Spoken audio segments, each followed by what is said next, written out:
Dear students, good morning and welcome back to our science class. और आज अपनी science की क्लास में हम चल रहे हैं एक्चुअली क्लास 10th का हमारा चैप्टर 10 चल रहा था, लाइट वाला। क्या चैप्टर चल रहा था हमारा?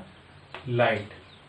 अब लाइट में जो हमारा एक नेक्स्ट टॉपिक है, इससे पहले हमने पढ़ा रिफ्रैक्शन के बारे में। रिफ्रैक्शन क्या होता है हमने पढ़ा, लॉ ऑफ रिफ्रैक्शन के बारे में। ठीक है, उसी के बीच में टॉपिक हमारा छूट गया था जो कि है आपका refraction through a rectangular glass slab. अगर आपके पास में कोई एक रेक्टेंगल शेप का एक ग्लास स्लैब है, लेट्स से इसको मैंने नाम दे दिया आपका ABCD, और ये आपका ग्लास है, इसका है यहाँ पे।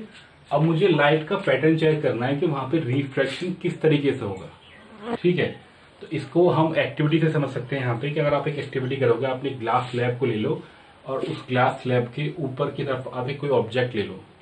उस ऑब्जेक्ट को जब आप यहाँ से विजिबल करोगे, मतलब मैं आपको एक्टिविटी के बेस पे नहीं बता रहा हूँ, मैं आपको डायरेक्ट बता रहा हूँ यहाँ पे कि रिफ्रैक्शन का पैटर्न जो होगा रेक्टेंगुलर स्लैब में किस तरीके से ऑब्जर्व किया जाएगा, वो मैं आपको बता रहा हूँ यहाँ पे। अगर आपने कोई एक स्लैब ले ली, इसका डाल दिया आपने नॉर्मल, क्या डाल दिया यहाँ पे नॉर्मल। अब लेट से जो लाइट आ रही है, एक रे ऑफ लाइट आ रही है इस तरीके से, इस एंगल से, और यहाँ पे फॉल कर रही है किसी पॉइंट O पे। ठीक है बच्चों, मान लो ये आपका A है, तो A से ये O पे आती है। अब O से आने के बाद में, क्योंकि आपको पता है यहाँ पे क्या आपका एयर है, पूरे में क्या आपकी एयर है, और यहाँ पे क्या आपका ग्लास है। क्या है ये? ग्लास। तो जब भी कोई रे ऑफ लाइट अगर एयर से ग्लास में जाती है, यानी कि मीडियम चेंज होता है, तो जब मीडियम चेंज होगा तो यहाँ पे लाइट जो होगी, जो उसका एक्चुअल पाथ है वो ये है। अगर कुछ नहीं होता तो लाइट इस तरीके से जा रही होगी। ये क्या है इसका actual path. Actual path means अगर यहाँ पे कुछ भी नहीं होता, कोई स्लैब नहीं, कुछ नहीं होता, तो लाइट ऐसे जा रही होती। बट क्योंकि रिफ्रैक्शन विल अकर हियर, तो लाइट जो होती है वो अपने पाथ से थोड़ा सा डेविएट होती है, पाथ से थोड़ा सा दूर हट जाती है, और वो यहाँ जाके टकराती है इस तरीके से। ठीक है बच्चों, अब लेट से ये एंगल I से टकराई। किससे टकराई? ये एंगल I से। I से टकराने के बाद में लेट से ये एंगल इसका मैंने R1 नाम दे दिया। ठीक है बच्चों, अब ये अगर आपका ये है यहाँ पे, ठीक है बच्चों, अगर मैंने इसको नाम दे दिया आपका I और इसको नाम दे दिया मैंने यहाँ पे R1, क्या नाम दे दिया इसको मैंने यहाँ पे R1। तो बच्चों अगर ये R1 ये आप मैंने एक और ड्रॉ किया एक नॉर्मल, यानी कि ये दोनों आपस में कैसे होंगे? पैरेलल होंगे। तो ये I1 जो है ये क्या हो जाएगी यहाँ पे, ये R1 ही हो जाएगी यहाँ पे। ये R1 होती वाली भी क्या हो जाएगी R1, और फिर यहाँ से जो लाइट आएगी वो, क्योंकि अभी फिर से मीडियम चेंज हो रहा है। अगर ये एयर थी, ये ग्लास था, तो फिर से एयर आ गई, फिर से क्या आ गई यहाँ पे एयर आ गई। अब जब एयर में आएगी, आपको बताया मैंने पहले भी रिफ्रैक्शन के लॉ में भी, कोई भी रे ऑफ लाइट अगर एयर से ग्लास से फिर से एयर में आएगी तो वो अपने जो एक्चुअल पाथ है इस पाथ से थोड़ा सा दूर हट जाती है, और वो ऐसे हट जाएगी इस तरीके से। ठीक है बच्चों, तो इसको मैंने यहाँ पे नाम दे दिया, मैं इसको E नाम दे दिया। इसको हम क्या कहते हैं? Angle of emergence. E angle of incidence. ये आपका रिफ्रैक्शन, अंदर के अंदर रिफ्रैक्शन हो रहा है, लाइट इस तरीके से यहाँ से आई और यहाँ से यहाँ चलेगी। ठीक है बच्चों, अगर आप ध्यान से देखो तो यहाँ पे जो आपका AO है, AO, वो क्या आपकी इंसिडेंट रे, क्या है वो आपकी इंसिडेंट रे। और आपकी ये वाला जो है यहाँ पे I जो है, ये क्या आपका एंगल ऑफ इंसिडेंस। ठीक है, फिर यहाँ से आई आपकी R1, और ये क्या आपका एंगल ऑफ रिफ्रैक्शन।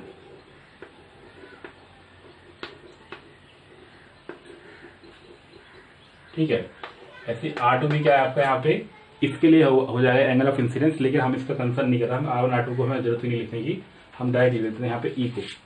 E क्या हो जाएगा आपका angle of emergence. Angle of emergence यानी जिस एमरजेंट एंगल, ये एंगल ऑफ एमरजेंस। ठीक है बच्चों, अब AO जो एंगल आपकी इंसिडेंट रे हुई, और आपकी इसको मैंने आपका O मान लिया, इसको मैंने O' मान लिया, इसको मैं मान लेता हूँ यहाँ पे M। तो O' M जो रहेगी वो हो जाएगी आपकी एमरजेंट रे। क्या हो जाएगी आपकी एमरजेंट रे। और ये वाली जो रहेगी A और O' क्या रहेगी आपकी रिफ्रैक्टेड रे, क्योंकि यही रिफ्रैक्शन हो रहा है यहाँ पे।